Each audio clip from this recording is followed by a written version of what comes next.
ویزای ویزیتور یا ویزای توریستی کانادا یک ویزای 5 ساله است که تو پاسپورت شما میخوره و به شما این امکان رو میده که بتونید به دفعات در طول اون 5 سالی که ویزاتون معتبره وارد کانادا بشین و سفرات رو به کانادا داشته باشین. اما چه کنیم اگر که ویزای توریستی ما ریجکت شد؟ برای ویزای توریستی مراحل مختلفی که باید درخواست بدین. اول از آماده سازی مدارکتونه. باید خیلی دقت کنید که مدارک کامل، کافی و دقیق بذارین. بعد تکمیل فرمای ایمیگریشنی کاناداست و سابمیت کردن مدارکتون به اداره مهاجرت کانادا. در مرحله بعدی نامه انگشت‌نگاری رو دریافت می‌کنید که باید به یکی از کشورهای دارای وک یا همون مرکز انگشت‌نگاری مراجعه کنید که بتونید انگشت‌نگاریتون رو انجام بدین.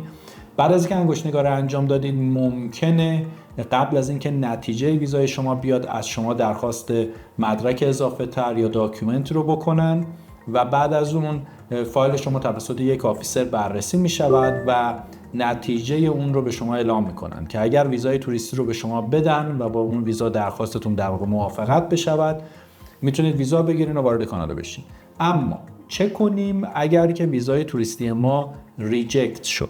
ویزای توریستی شما با نظر آفیسر میتواند ریجکت بشود بر اساس دلایل مختلفی، مثل اینکه آفیسر هدف سفر شما رو نمیدونه که میگه برای من مشخص نیست، یا اینکه شما سابقه سفر قوی رو نداشتین به کشورهای دیگه، یا اینکه شما منابع مالی خوبی رو نداشتید و در نهایت اینکه آفیسر متقاعد نشده که شما اگر وارد کانادا بشید خاک کانادا رو ترک میکنید بعد از اون اقامت قانونی که دارید. بنابراین آماده کردن مدارک و توضیح دادن به تک تک این چیزایی که بهتون گفتم میتونه خیلی تاثیرگذار باشه برای ویزای توریستی که میخواید درخواست بدید.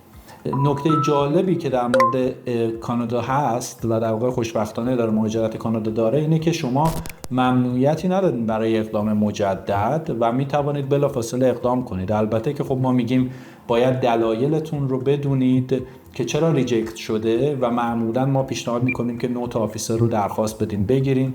میتونیم ما براتون نوت آفیسرتون رو دریافت بکنیم، جزئیات دلایل ریجکتیتون رو بررسی بکنیم، مدارکی که براتون رفته رو بررسی بکنیم و بعد بر اساس اون بتونید با یک فایل قوی‌تر اقدام بکنید که شانس ویزای خودتون رو افزایش بدید. بنابراین دقت کنید اگر مدارکی دارین و میخواین مجددا اقدام کنید قبل از اون حتما مشورت بگیرین و تمام ایرادای فایلتون رو در بیارین که ببینید چه مشکلاتی بوده که دفعه بعدی شانس بالاتر رو برای ویزا داشته باشید. اگر در پروسه ویزای توریستیتون برای اقدام نیاز به راهنمایی دارید یا اینکه اگر ویزاتون ریجکت شده و میخواین اقدام مجدد بکنید میتونید با کارشناسان ما در سپ ایمیگریشن در ارتباط باشین تا بتونیم راهنماییتون بکنیم و ان شاءالله بهترین نتیجه رو بگیرید.